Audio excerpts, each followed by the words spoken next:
कथाहरू कोर्दै जाँदा कुनै कुनै पात्रहरूलाई आफूले बिर्सिन सकिँदैन। कता कता त्यो पात्र मनै हो कि झैँ लाग्न थाल्छ। कहाँ सोचेर लेखिने कथा जस्तो आफ्नो जीवन भइदिने भए सायद सबै कथाकारहरू खुसी हुने थिए, किनकि मानिसहरूलाई दुःख कहिले पनि मन पर्दैन। यो कथा काल्पनिक हो अनि यस्तै शैलीमा घटनाहरू दैनिक जसो घटिरहेका छन्। म यसलाई सुल्झाउन त सक्छु या सक्दिनँ, तपाईहरूले सुनिसकेपछि मात्र थाहा पाउनुहुनेछ। यो एकदमै सस्पेन्सले भरिएको कथा पनि हो। बिहानै उठेर चिया पसलतिर लागे अनि गेट माथि सारे। सिधै शिव पार्वतीको फोटो राखेको ठाउँमा गएर अगरबत्ती सल्काएर 2 हात जोड्दै नमस्कार गरे। आफ्नो लागि चिया तताए। बसेर चिया खाँदै थिए। काम गर्ने कोही पनि आएका थिएनन्। काठमाडौँमा एकै दिनमा 10 जना बालिकाको मिसिङ रिपोर्ट छापिएको रहेछ। एकाएक समाचार देखेर मन खिन्न भएर आयो। मैले न्युजपेपरहरू हेर्दै गएँ। त्यो त काठमाडौँको समाचार मात्रै रहेछ।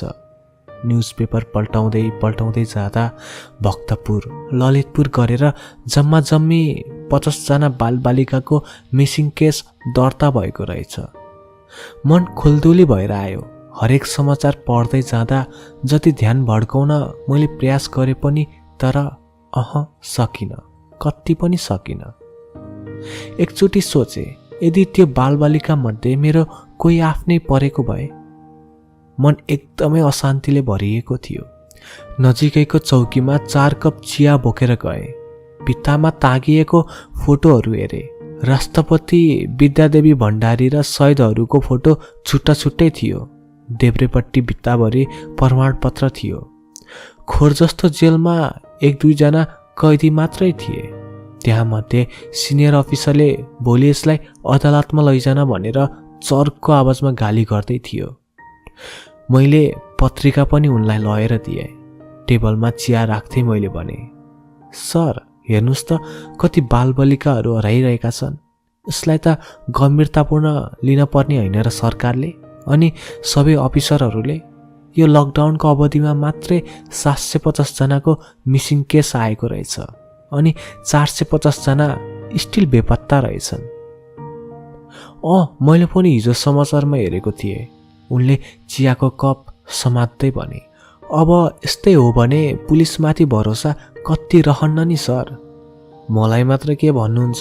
हामीले जे कदम उठाउँदा पनि मलाई माथिकै आदेश सुन्न पर्छ। उनी अलि चर्को आवाज निकाल्दै थिए। सायद मेरो कुराले उनलाई चित्त दुखाए जस्तै लाग्यो। सर अनि यहाँ चाहिँ कतिजनाको मिसिङ रिपोर्ट आएको छ त? हिजो 4 जनाको आएको थियो, अहिलेसम्म 50 नाक्यो। खै त्यहाँ मध्ये 10 जना मात्रै भेटिएको छन्। तिमी जाऊ, हामी काममा लाग्नु छ। यस्ता भइरहन्छन्। धेरै सिरियस इस्यु होइन यो। हराउने हराउँछन्, हाम्रो काम खोज्ने हो, खोजिरहेछौँ।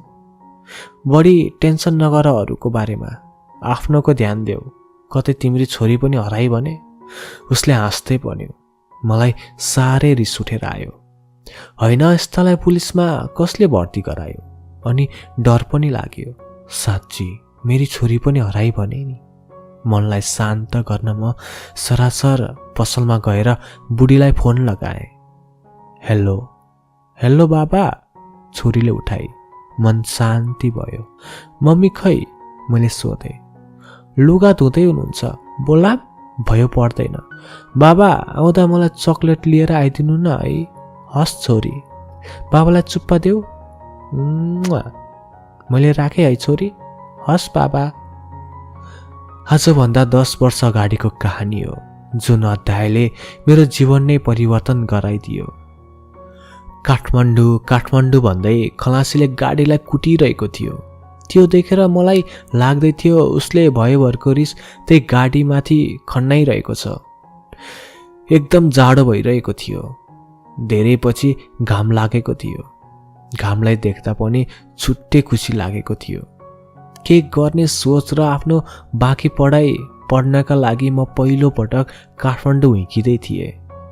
बुढा भएका बाबा र आमालाई गाउँमै छोडेर म आफ्नो भविष्य बनाउन काठमाडौँ जाँदै थिएँ। चाहना र इच्छाले भरिएको मेरो मन बिजनेस गर्ने र आफ्नै दमले सफलताको चुचुरो चुम्ने सोचिरहेको थिएँ। गोजीमा 10,000 रुपैयाँ मात्रै थियो। घरको चुइने छानोमा प्लास्टिक हालेर बुवाले छानो नफेरी मेरो लागि 10,000 रुपैयाँ दिनुभयो। मिडल क्लासको परिवारमा भन्दा पनि म एउटा गरिब परिवारमा जन्मेर हुर्किएको थिएँ। कसैको भनाइ थियो, जन्मिँदा गरिब जन्मिनु बुवा आमाको गल्ती हो, तर मर्दा पनि आफू गरिबै मरियो भने त्यो आफ्नै गल्ती हुनेछ। मेरो खल्तीमा पैसा नभए पनि म केही गर्ने सोचले काठमाडौँ जाँदै थिएँ। बाटोमा उडेको धुलोले काठमाडौँलाई धुलोमाण्डु बनाइदिएको थियो। खाल्टा खुल्टी मानौ लाग्दै थियो डान्सिङ बसमा चढेको थिएँ। कोचाकोच बस कलङ्की पुगेर रोकियो। घरै घर र ठुला ठुला फोहोरको थुप्रा बाटोभरि थिए। पिसाब फेर्न भनेर टोयलेट गए। यति दुर्गन्धित थियो मानौ पानी पोखे जसरी जतासुकै पिसाबले छर्किएका थिए। पेट्रोल पम्प अगाडि उभिएर मैले सरोजलाई फोन लगाएँ। ओए, म काठमाडौँ आइपुगेँ, अब कता आउन पर्ने हो भन् त। जेब्राको ब्याग बोकेर एउटा हातमा फोन समात्दै म उससँग फोनमा कुरा गरिरहेको थिएँ। चक्रपथको बस समात भन्यो अनि कोटेश्वर ओर्ली भन्यो। मलाई साह्रै भोक लागेको थियो। एउटा रेस्टुरेन्टभित्र गए। झिगा भन्किरहेको थियो। साउनीले मुलाको साग निमटे जसरी कुखुरोको टाउको निमोटिरहेकी थिइन्। बाबु बस्नुस् न, उनले भनिन्। उनकै भाषामा बुढालाई गाली गर्दै थिइन्। के खानुहुन्छ? म बनाउँछु, भन्नुहोस् त। मैले भात, दाल र साग भने। उनले तातो भात पस्किन थालिन्। मङ्ग बसाएको जाँडले मलाई उक्साइरहेको थियो। छुँदिन भन्दा भन्दै मैले जाँड समातेर पिउन थालेँ। पिउँदिन भन्दा भन्दै मैले रक्सी पिउँदै थिएँ। मलाई थाहा थियो मैले गलत गर्दैछु भनेर। मलाई थाहा थियो मैले गलत बाटो समाइरहेको थिएँ। मलाई त्यो पनि थाहा थियो म अब सुध्रिनेवाला छैन। म सरासर सरोजको कोठामा गएँ। 4 तले घरमा ऊ तलको कोठामा बस्दो रहेछ। मैले गेट उघार्दै उसलाई फोन लगाएँ। उसले भित्रै बोलायो। साला रक्सी खाएर आएको होस्? अँ यार, खाँदिन भन्दा भन्दै खाए। जाँठा जडिया नै भइस है बाउ जस्तै। या मुला, खालि बाउको कुरा गर्छ। बुढा भाका बाउले छोडिसके, तेरो दाइले पिउन सिक्यो। चुप लागेर सुत्जा। भोलि उठेर काम खोज्न थाल्नु पर्छ अनि कलेज भर्ना हुने होला नि। पढम्ला नि, पहिला बिजनेस गर्ने भनिरहेको छु। त्यसको लागि अलिअलि कमाएर केही पसल खोल्ने हो। चुप लागेर सुत जडिया। मलाई पढ्न दे, उसले मलाई सिरक दिँदै भन्यो। ऊ सोसाइटीमा आइटी पढिरहेको थियो। म भने जाँड रक्सी चुरोटमै हराउँथे। तर मेरो दिमागमा भने एउटै कुरा थियो, बस बिजनेस गर्ने हो। कसरी हुन्छ पैसा कमाउने हो। सरले पढाउने बेलामा बङ्क हान्दै साथीहरूसँग चुरोट र गाँजा तान्न गए।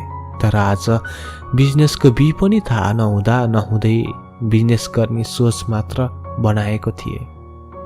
म बिहानै बिउजेर वाकिङ गर्न निस्किएँ। कति टाढा यहाँका मान्छे। बिहानैदेखि भिडभाड। म बाहिर उभिएर यता र उति गर्दै चुरोट फुक्दै थिएँ। हत्तापत्ता मैले चुरोट लुकाएँ। छोटो कपाल, काँधसम्म आउने, पुक्क परेका गाला, डिम्पल बसिरहेको थियो। ओठमाथि छोरा मान्छेको जस्तै झुकाको रेखी भएको, साना पिन्चे आँखा अनि गाजलले सिगारिएको। ओठमा लिपिएको लिपस्टिक 2 ओठ बन्द गर्दै मिलाउँदै थिए। चौडा उसको छाती तलमाथि गर्दै थियो। ऊ मलाई देखेर लजाउँदै तर्केर गई। नीलो सर्ट र कालो प्यान्ट, सायद कुनै कलेजको ड्रेस थियो। ऊ सरासर मेरो अगाडिबाट गई। म उसलाई हेरेर हराउन पुगेँ। कसम, त्यति राम्री केटी आजसम्म देखेको थिइनँ। म त हेरेको हेरै भएँ। म कोठामा गएर सरोजलाई उठाउन थालेँ। ओइ केटा, यहाँ केटीहरू पनि बस्छन् र? साले आउन पाछैन केटी चाहियो तँलाई? घरबेटीको छोरी हो, आँखा नलगा, फेरि निकाल्देला नि घरबाटै। छोरीसँगै निकालिदिए त केही भएन, मैले जिस्किँदै उसलाई भने। साला बोका। उसले मेरो मनमै लाग्ने गरी भन्यो। हाँसोको चर्को स्वर कोठामा गुन्जिन थाल्यो बिहान बिहानै।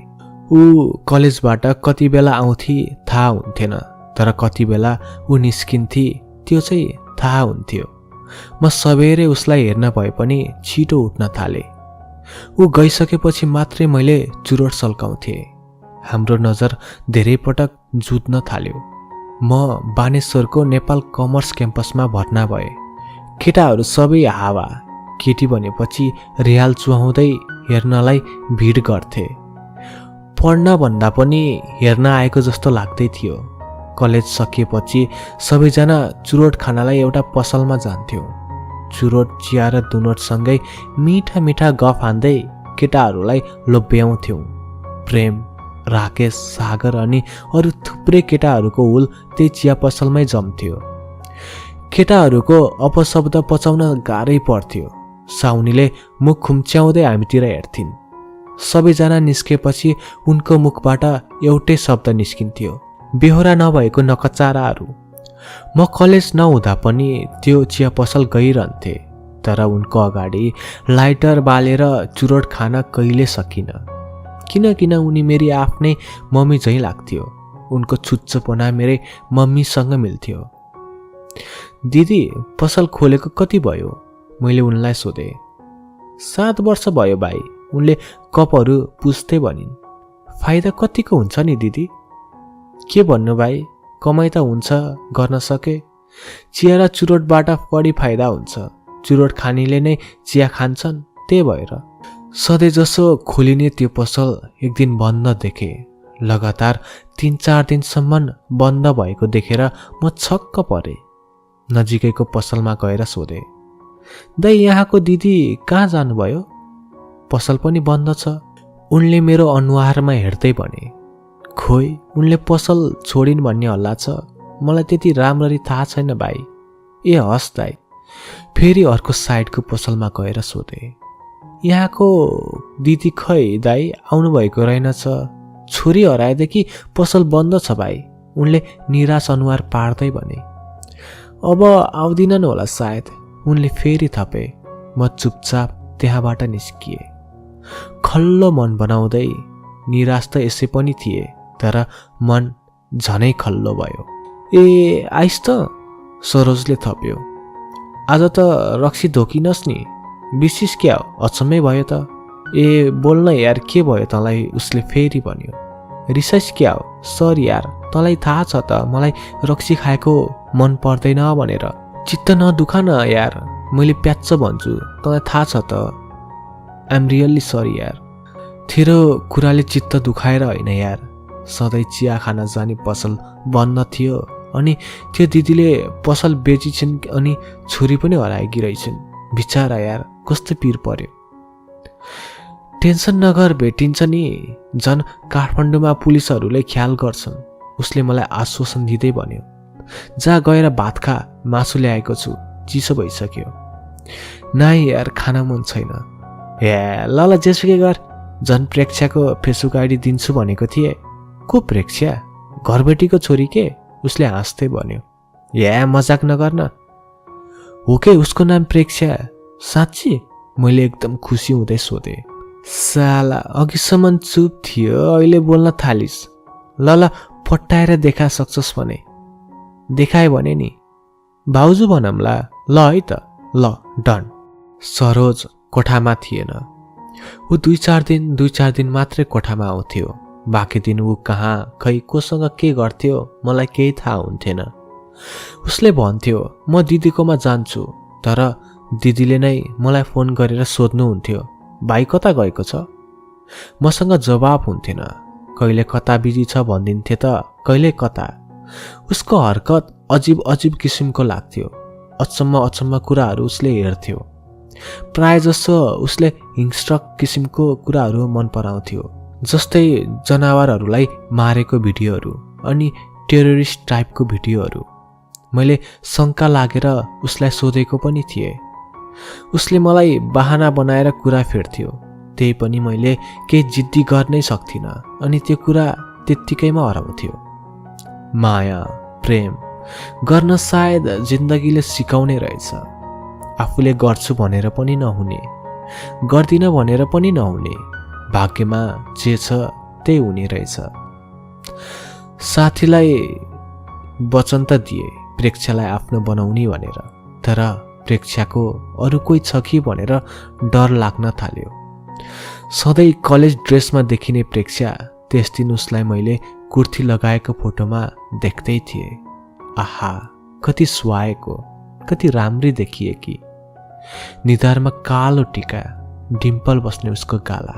बाहुनीहरूलाई सायद भगवानले माथिदेखि नै राम्री बनाएर पठाएका हुन्छन् क्या। मैले उसको फेसबुक आइडीमा रिक्वेस्ट पठाएँ। थाहा थिएन यो रिक्वेस्ट एक्सेप्ट हुन्छ या डिलिट। एउटा अधुरो आशा अनि आफूमाथि भरोसा राख्दै झिनो विश्वासका साथ उसको जिन्दगीमा प्रवेश गर्न खोज्दै थिए। नभन्दै उसले उति नै बेला मेरो रिक्वेस्ट एक्सेप्ट गरी। एउटा सानो प्रयासले नै ठुलो सफलता मिल्छ। के थाहा यो मेरो सानो कदमले गर्दा मेरो जिन्दगी पो बदलिन्छ कि। ओ केटा, बाबाको फोन आएको छ, बोल रे। बुवा ढोक गरे। भाग्यमानी भयो छोरा, सन्चै छस्? हजुर सन्चै छु, त्यता के छ? ठिकै छ बाबु। पढाइ के हुँदैछ? राम्ररी पढ है। हुन्छ बाबा, आमालाई सम्झेछु भनिदिनु है। हस् त नि छोरा, अहिले राखिदिन्छु, आफ्नो ख्याल गरेस्, यता चिन्ता नगर। बुवाले फोन राखिदिनु भयो। खोइ किन किन बुवाको बोली लडबडाइरहेको जस्तो लाग्दै थियो। मलाई स्कुल पढ्दाका दिनहरू अझै पनि याद आउँछन्। बाको बुढो साइकलमा अगाडि बसेर घन्टी बजाउँदै बाटोमा हिँडेका मान्छेहरूलाई जिस्काएको। जे भन्यो त्यही किनिदिनुहुन्थ्यो। आफ्नो फाटेको जुत्ता र टोपी फेर्ने कोसिस कहिले गर्नु भएन, तर मेरो कमी पुरा गर्न भने बाँकी छोड्नु भएन। म कपडा सुकाउनलाई बाहिर निस्किएको थिएँ। सबै कपडा बाहिर सुकाए पनि भित्र लगाउने लुगा लाज लागेर भित्रै सुकाए। माथिबाट कसैले पानी फ्याँकिदियो। म नित्रुक्कै भिजे।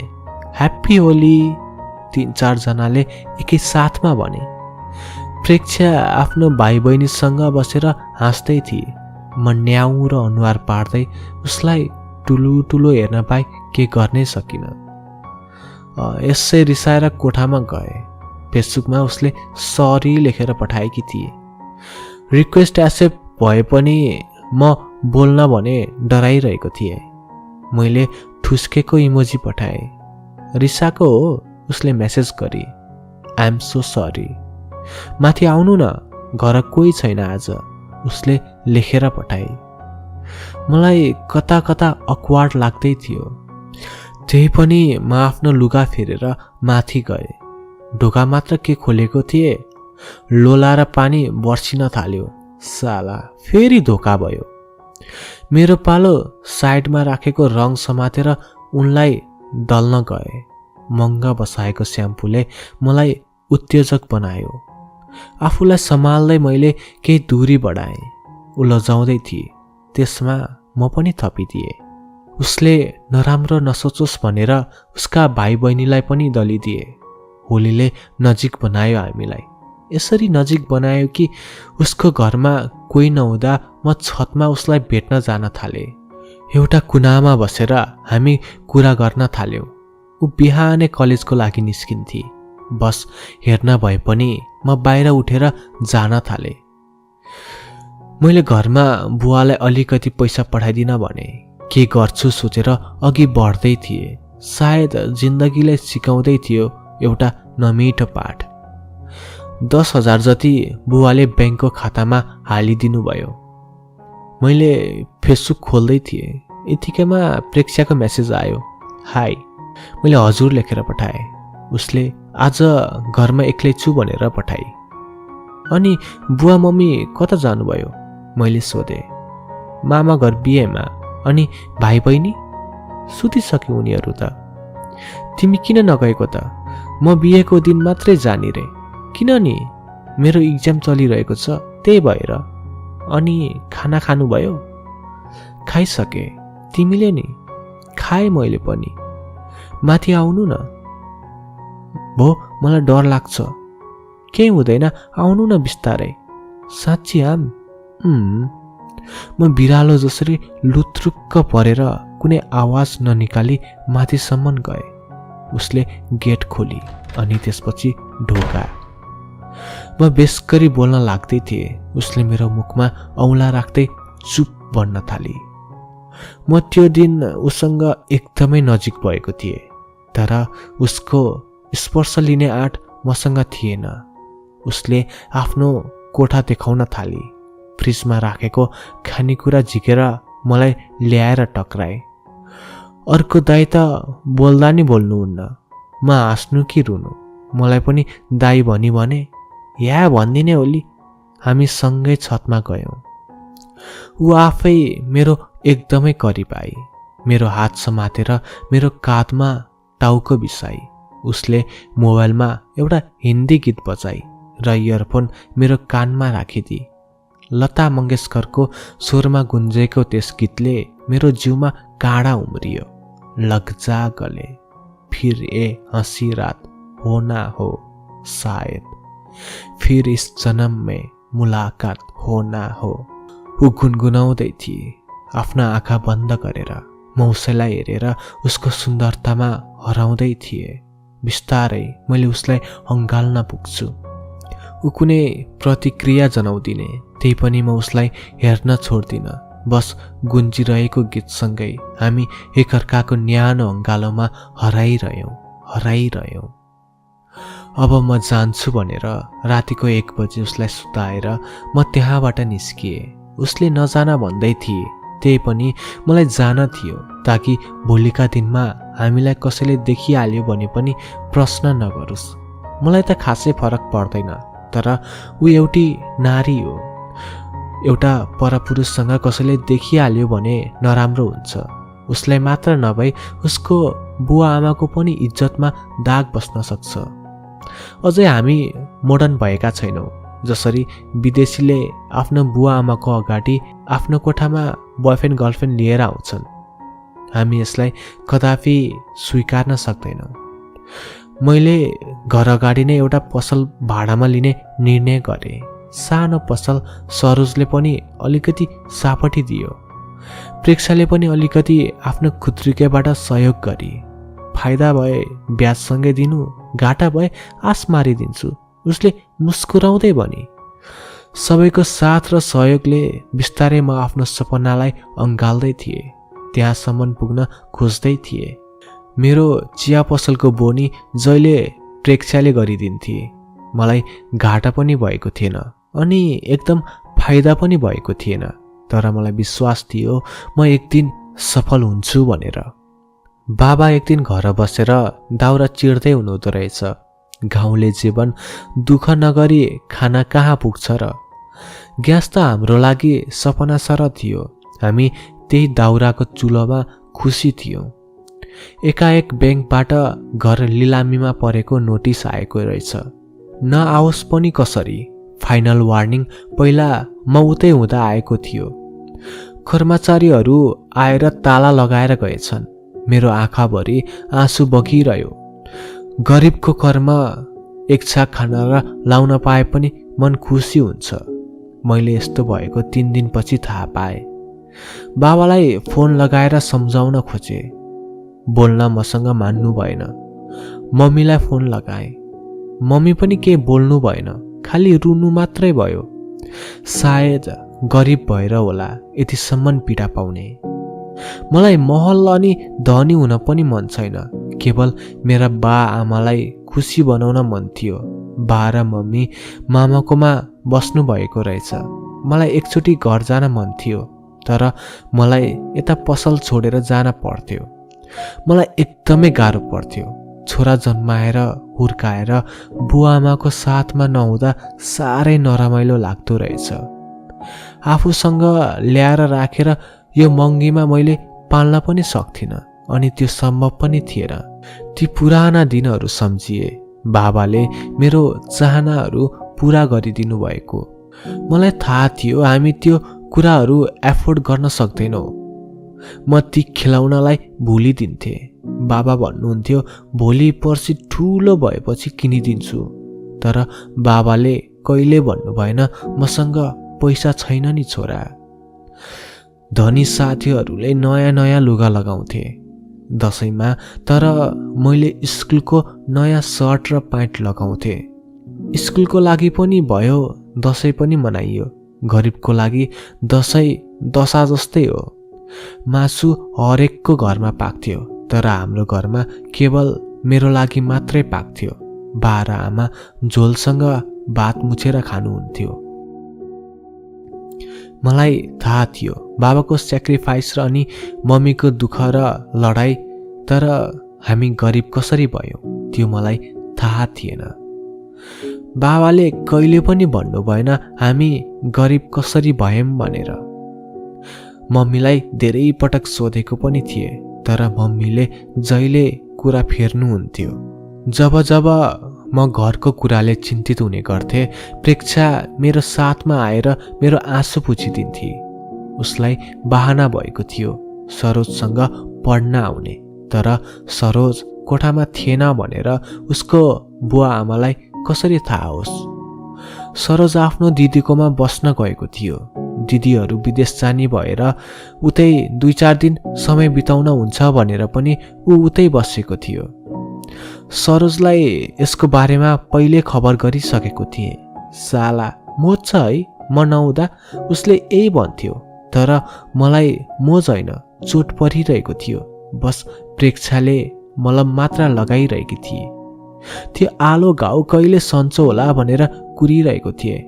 जब म निराश हुन्थे उसले इयरफोन निकालेर गीत बचाउँदै हामी सेयरिङ गरेर सँगै गीतमा हराउँथ्यौँ। मैले सारा संसार भुलिदिन्थेँ जब ऊ मेरो साथमा हुन्थे। ती घाउ चोट सबै भुलिदिन्थे। बस उसको सुन्दरतामा बोल्थे। उसले सम्झाउँथे गाउँ जाऊ, बुवा आमालाई भेट अनि सम्झाएर आऊ, नरुन भन, म केही गर्छु भन, हिम्मत नहार, अझै पनि केही बिग्रेको छैन, पसल छ, खर्च जुटिरहेको छ त, बिस्तारै सब ठिक हुन्छ। मलाई लाग्दै थियो भगवानले एउटा त्यस्तो व्यक्ति पठाउनु भएको छ जसले मेरो दुःखमा साथ दिइरहोस्। मलाई खुसी त त्यति बेला लाग्यो जब उसले मेरो नराम्रो दिनमा पनि साथ दिए। उसले मेरो वास्तविक कुरा थाहा हुँदा हुँदै पनि उसले कहिले मेरो साथ छोडिने। तर एक दिन नराम्रो खबर सुने, बुबाले सुसाइड गर्नुभएछ। म छाँगाबाट खसे चाहिँ भए। मसँग कुनै शब्द थिएन। म रुनु या मर्नु।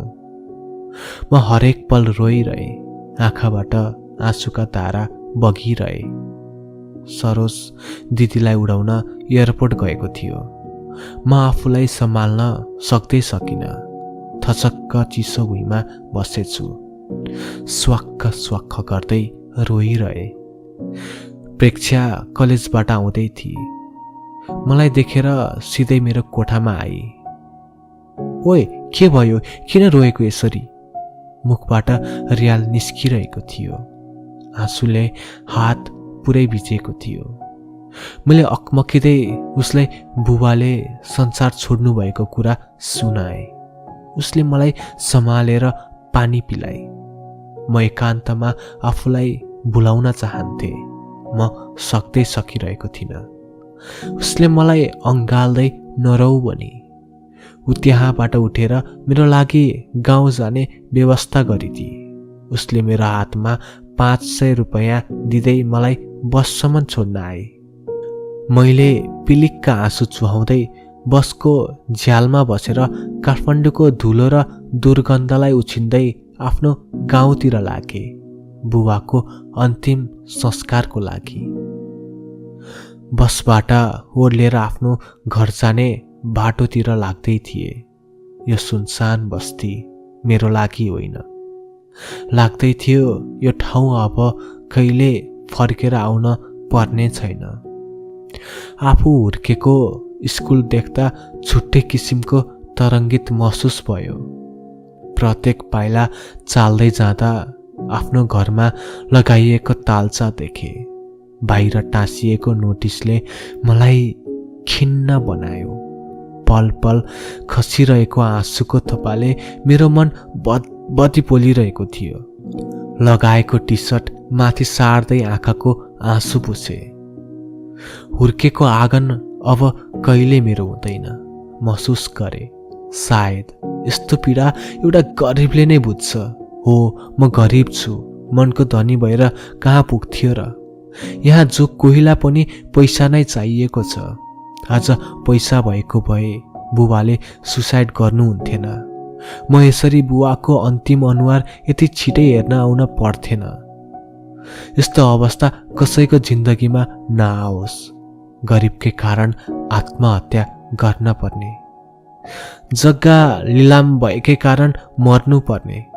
भगवान पनि कति निष्ठुरी रहेछन्। मामा घर पुग्दा बुबा बाँसको खाटमा निदाइरहनु भएको थियो। मम्मी पुरपुरमा हात राखेर रुँदै आफ्नो होस गुमाउनु भएको थियो। मान्छेहरू हो हल्ला गर्दै थिए। म सरासर आँगनमा सुतिरहनु भएको बुबाको नजिक गएर भक्कानिएर रुन थाले।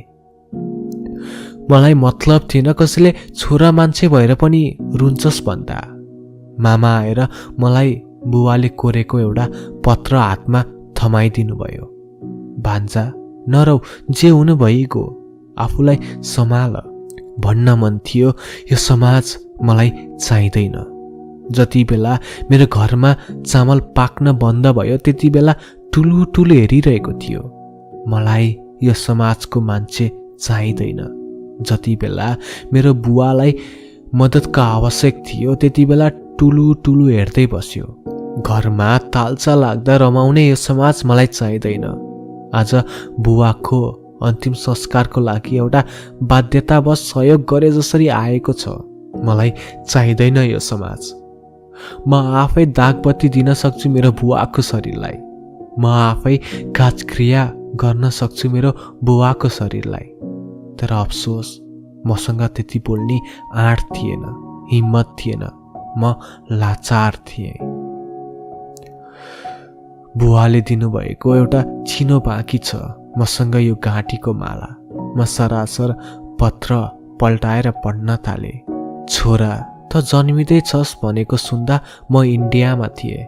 तेरी आमालाई बेथाले च्यापिरहँदा तेरो मामा आएर हस्पिटल लगेर गयो। त्यति बेला हस्पिटल भनेकै सानो स्वास्थ्य चौकी थियो। गाउँकै मान्छेहरूले तँलाई जन्माए। म एकदमै खुसी थिएँ तेरी आमा भन्दा पनि। आँखामा आँसु आएको थियो जब तँलाई मैले पहिलो पटक देखेँ। म इन्डियाबाट आउँदा त 1 वर्षको भइसकेको थिइस्। हुर्काउँदै गर्दा तँलाई के मनपर्छ मैले सक्दो प्रयास गर्दै थिएँ। सम्पत्ति जोड्दै जाँदा म गलत बाटोमा लागेको थिएँ। मलाई जुवाको नसा थियो। हो, म मान्छु मैले गल्ती गरेँ। म मान्छु मैले गल्ती सुधार्न सकिनँ।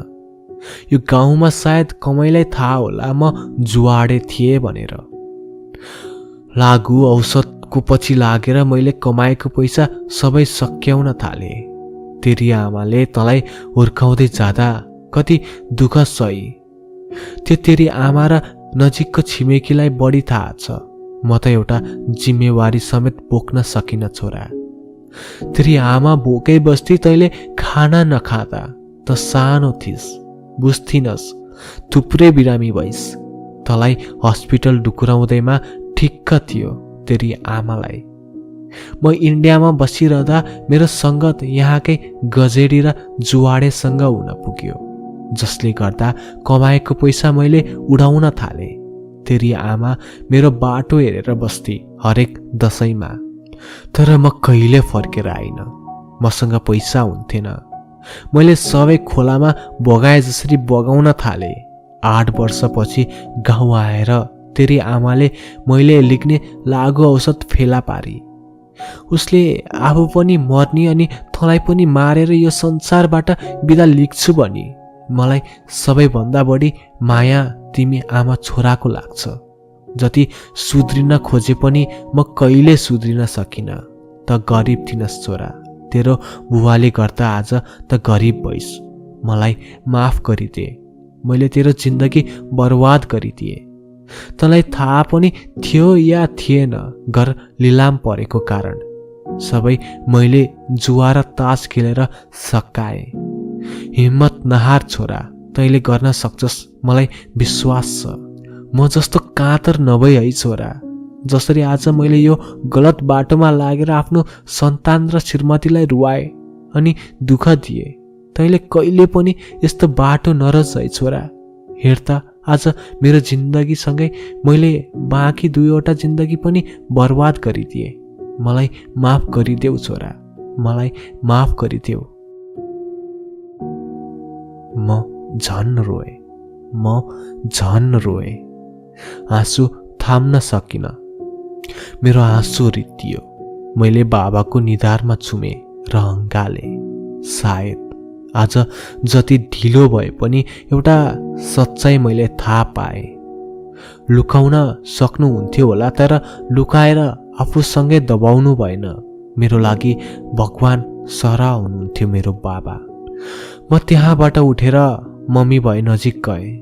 मम्मीलाई सम्हाल्दै अङ्गाले नरुनु भन्दै आँसु पुछिदिए। भगवान पनि रोएका होलान् मेरो घरको पीडा देखेर। जति सहने क्षमता मेरी मम्मीमा छ त्यति नै मसँग पनि छ। परम्परागत अनुसार मैले बुवाको अन्तिम संस्कार गरेँ र मम्मीलाई काठमाडौँसँगै राख्ने प्रतिबद्धता प्रकट गर्दै म काठमाडौँको लागि निस्किएँ। प्रेक्षासँग बोलचाल नभएको 15 दिन भइसकेको थियो। मैले उसलाई हिम्मत गरेर मेसेज गरेँ, mister Subodh, I am missing you. उसले रिप्लाई गरी, आई एम कमिङ। मैले लेखेर पठाएँ, रियल्ली? Yes my dear. मैले त डियर लेखेछु, थाहा छैन किन मैले माई डियर लेखेँ, जसले गर्दा मलाई आफ्नो महसुस गरायो। कहाँ आइपुग्नु भयो? बाटोमा छु, भरे आइपुग्छु। ओके, भेट्नी ल, छतमा आउनु है। कोही हुनुहुन्न र? नै, आज पार्टी छ, फ्यामिली ग्यादरिङको। अनि तिमी किन नगएको? म कहिले पो जान्छु र बाहिर। सो मलाई कुरेको त होइन नि? कुर्नलाई टचमा हुनु पर्यो नि महोदय। हजुरले भुलिहाल्नु भयो। तिमीलाई थाहा छ त के भएको थियो भनेर, त्यसैले त एक्सक्युज पाउनुभयो नि। नेक्स्ट टाइम नो एक्सक्युज है महोदय। हस्, सी यू। मेरो चार्ज सकियो। सी यू सहित उसले डियर लेखेर पठाई। बल्ल आफ्नोपनको महसुस गर्दै थिए। बल्ल उप्रतिको माया बढ्दै गए जस्तो लाग्यो। आफ्नो थकान शरीरलाई कोठामा फ्याँकिदिन्छु। धुलो खाँदै म आफ्नो घरदेखि काठमाडौँ डेरासम्म आइपुगे। मैले त भुसुक्कै भुलेको, मेरो त घर नै छैन। बोली नै फुटेन। बाबाको खुब याद आयो। सायद यही नै त रहेछ जीवन। एक दिन सँगै हुँदाहुँदै चटक्कै भुलेर यो संसार छोडेर जाने। अचम्मको चुला छ यो मानव जीवन पनि। कहिले हँसाउने, कहिले सघाउने, कहिले फकाउने त कहिले रुवाएर जाने। बाबा मसँग हजुरप्रति दिने र भन्ने शब्द केही छैनन् बाँकी। बस म यति चाहन्छु कि एक दिन हजुरको छोरोले हजुरलाई प्राउड फिल गराउनेछ। बस हजुरको आशीर्वाद सधैँ रहिरहोस्। I love you so much बाबा। छ्या, म पनि कस्तो रोएछु। कसैले ढोका ढकढकाए जस्तो लाग्यो। हत्तपत्त आँसु पुछेर ढोका खोले। हेर, रुन्चे अनुहार बनाएर बसेको ऊ सरासर मेरो कोठामा आई। लुगा फेर्नु पर्दैन, रोएर बस्ने हो, छिटो फेर्नु। तिमी जाऊ अनि फेर्छु। ल, भर्खर कोठामा आएको पाहुनालाई के खानुहुन्छ सोध्नु त छैन। पठाउनलाई कति हतार हो कि यो महोदयलाई। सायद उसले मेरो मुहारमा खुसी ल्याउने प्रयास गर्दै थिए, तर मैले बाबालाई नै सम्झिँदै थिएँ। ऊ नजिकै आई। यति नजिक आई कि उसको शरीरबाट आएको स्याम्पूको बास्नामा म लट्ठिएँ। कति राम्री हो यो बाहुनीको जात। मन मनै भने। उसले मेरो हात चर्याप्प समातेर मलाई अँगाले। हामी दुवै उठेर ढोका नजिक गएर ढोकाको चुक्कु लगायौं। उसले मेरो ओठसँग यसरी खेल्न लागि भनौ ऊ हतारमा छे। कोमल मेरो ओठ बच्चाले ललिपप चुसे जसरी चुस्न थाली। हाम्रो पहिलो प्रेमको पहिलो चुम्बन थियो। मैले कहिले पनि सोधिन उसलाई अनि सोध्ने मौका पनि पाइन म उसको पहिलो थिए या दोस्रो। त्योसँग मलाई सरोकार थिएन, थियो त केवल ऊ मेरो होस् अनि हामी दुवै एकअर्काको अँगालोमा यसरी नै बाँधिन पाऊँ। मजाले प्रेक्छु मैले बोलाएँ। उसले मेरो ओठ फेरि बन्द गरिदिए। मेरो शरीरमा काँडा एकदमै उम्रिरहेको थियो, श्रृङ्ग श्रृङ्ग भइरहेको थियो।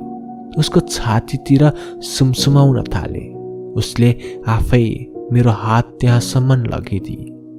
सायद ऊ उत्तेजित हुँदै थिए। मैले उसको कपाल मुसार्दै करिब 15 मिनट जति उसको ओठमा चुमिरहे। आज ऊ रोकिनेवाला थिइने। उसलाई मैले बेडमा आफूसँगै पल्टाएँ। मेरो माथिको लुगा उसले माथि सार्दै गई, तर म भने अझै लजाएको थिएँ। उसले मलाई आधी नङ्गाइदिएपछि मेरो छातीतिर उसले चुम्बन बर्साउन थाली। हामी यस्तो गहिरो प्रेममा थियौँ। एउटा भोको बाघ जसरी उसले शिकार गर्दै थिए मेरो शरीरको। ऊ भोकाएको बगिनी थिए भने म पहिलो पटक शिकार गर्न उमिएको बाघ थिए। बिरालोले मुसा खेलाए झै उसले मेरो अङ्ग खेलाउँदै थिए। ऊ स्वाँ स्वाँ गर्दै कराउन थाली। जब मैले उसको शरीरको तल्लो भागतिर आफ्ना हत्केला लगे, उसले नङ्ग्राले कोपारे झै मलाई चर्याप्पसँग अङ्गालोमा बाँधी। लाग्दै थियो सर्पले आफ्नो शिकारलाई बेरे झै मलाई पनि उसले बेर्दै थिए। उसको पिङ्क कलरको ब्रा मैले खोलिदिए। ठुलो उसको छाती प्रष्ट मैले देख्दै थिएँ। आफ्ना मुखले उसका छातीलाई चुम्दै गए। उसको घाँटी, आँखा, ओठ, निधार मैले कुनै भाग बाँकी राखिन। सबै सकाएर उसलाई फेरि अङ्गालोमा बेरे। जब मैले उसको तलको लुगा सार्न थाले, उसले चर्याप्प मेरो हात समातेर हुर्राइदिए। आजै सबै काम सकाउने विचार छ क्या महोदय? म एकदमै नर्भस भए अनि लजाए पनि।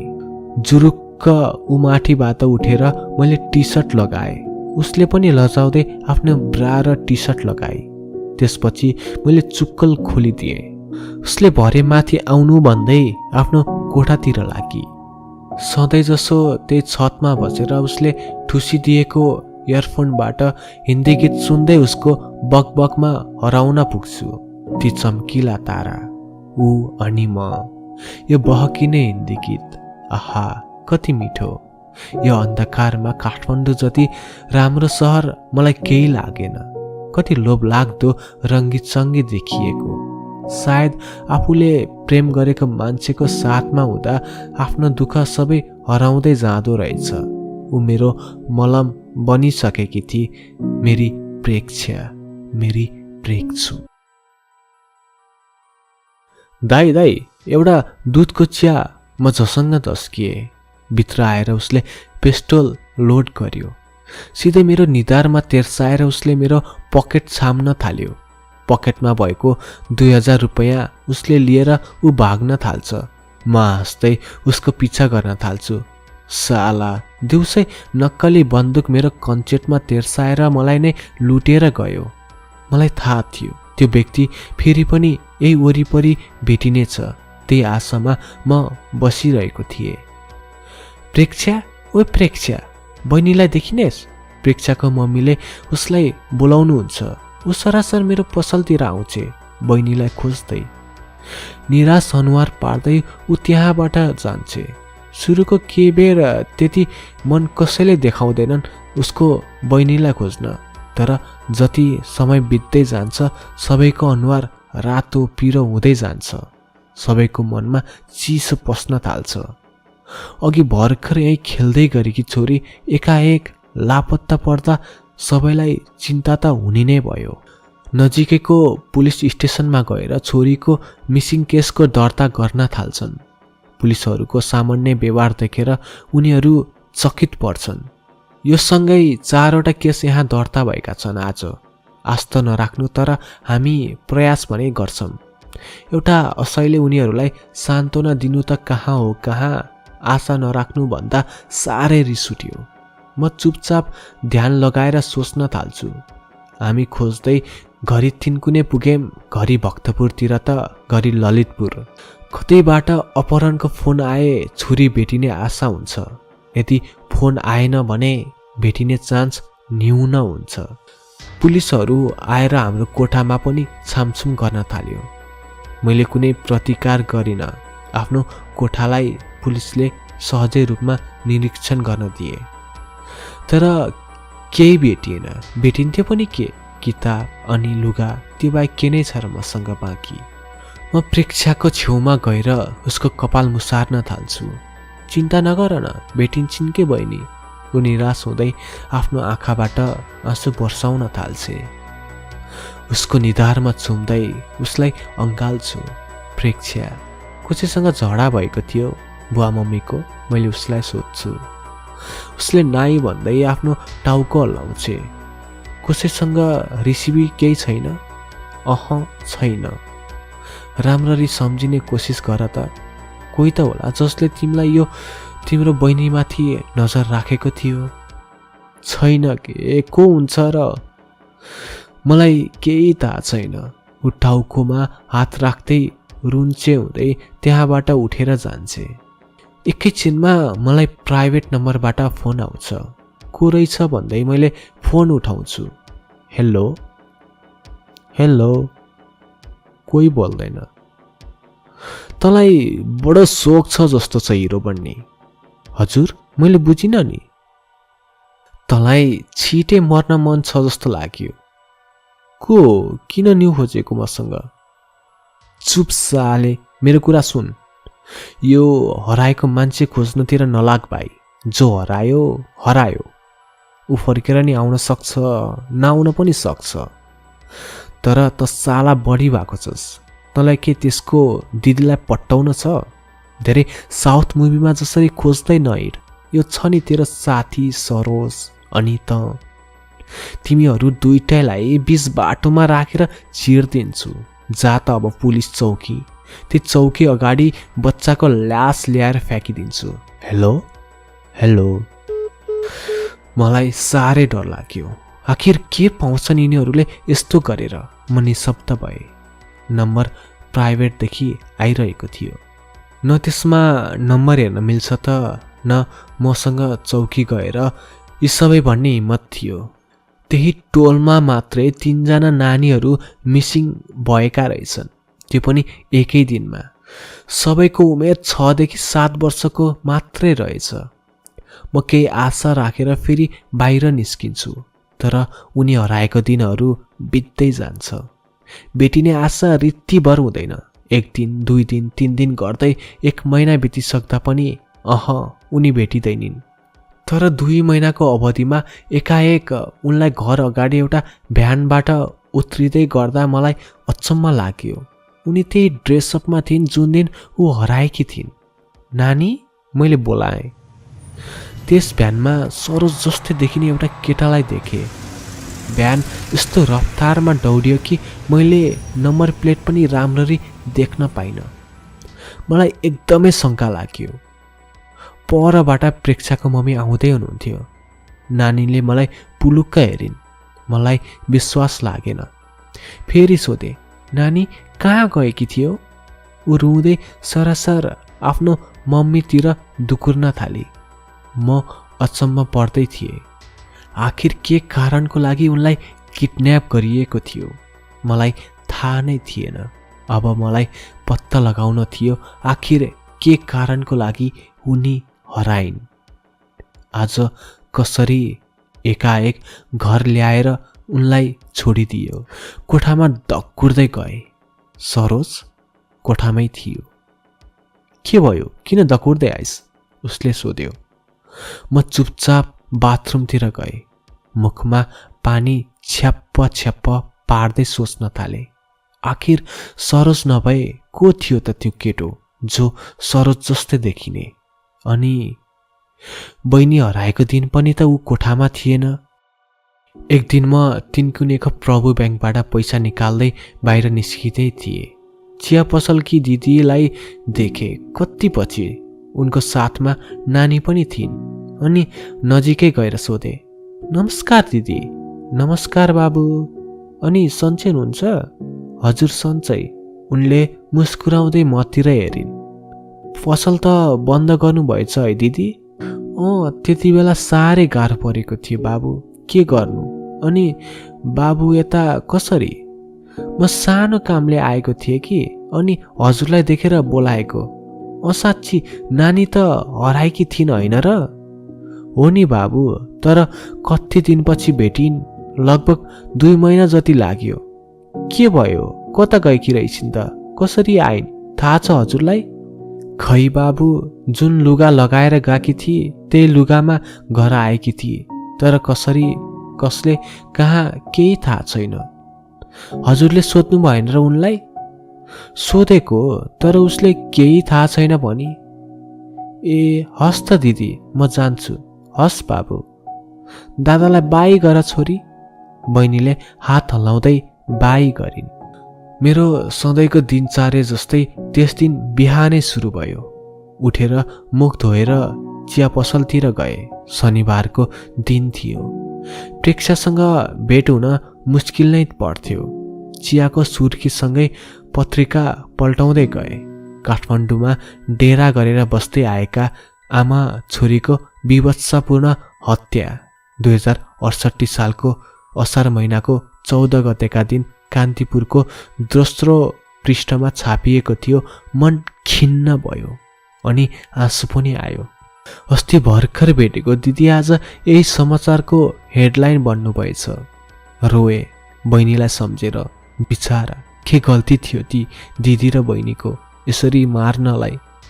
मलाई फोन आयो, उही प्राइभेट नम्बरदेखि। हेलो। आवाज आएन। फेरि पनि मैले बोलाएँ, हेलो। थाहा पाइस् कि नाइ पुलिसकोमा धाउनुको नतिजा? छैनस् भने आजको कान्तिपुरको दोस्रो पृष्ठ पल्टाएर हेर, वा कुनै समाचार सुन त। को होस् मलाई केही थाहा छैन। अनि तेरो मसँग के दुश्मनी छ त्यो पनि मलाई थाहा छैन। यदि मेरै कारण तैँले यस्तो गर्दैछस् भने प्लिज यो सब बन्द गर। बरु मलाई मार्थे, म सहन सक्दिनँ। ऊ मजाले हाँस्न थाल्छ। मलाई तेरो साथ चाहिएको छ। मलाई तेरो साथ दिन्छस्। यदि मैले दिन भने अर्को पालो तेरो नजिकको मान्छेको हुन सक्छ। को मेरो नजिकको? तेरो घरबेटीकी छोरी। सानी छोरी होइन, ठुलो छोरी। सोच्ने समय दिन्छु, तर पुलिसकोमा गएर भन्ने समय दिएको होइन नि। फेरि त्यतिन्जेलमा के हुन्छ तँलाई राम्रोसँग थाहा छ। कहाँ कति बेला के गर्ने त्यो मैले भन्छु। अबको कल उठाउँदा तयारीका साथ बसेस्। बाई। मलाई केही थाहा थिएन अब के हुँदैछ भनेर। मलाई केही थाहा थिएन अब के हुनेछ भनेर। बस मलाई डर लाग्न थालेको थियो। यो राक्षसदेखि, किडन्यापिङदेखि अहिले मान्छे मार्नेसम्म उसले योजना गराएको थियो र मार्यो पनि। जसको हरामी खेलमा मैले पनि साथ दिनुपर्ने भयो। आखिर को थियो ऊ? आखिर किन गर्दैछ उसले यस्तो? आखिर के पाउँछ यसरी उसले? किन? आखिर को हो ऊ?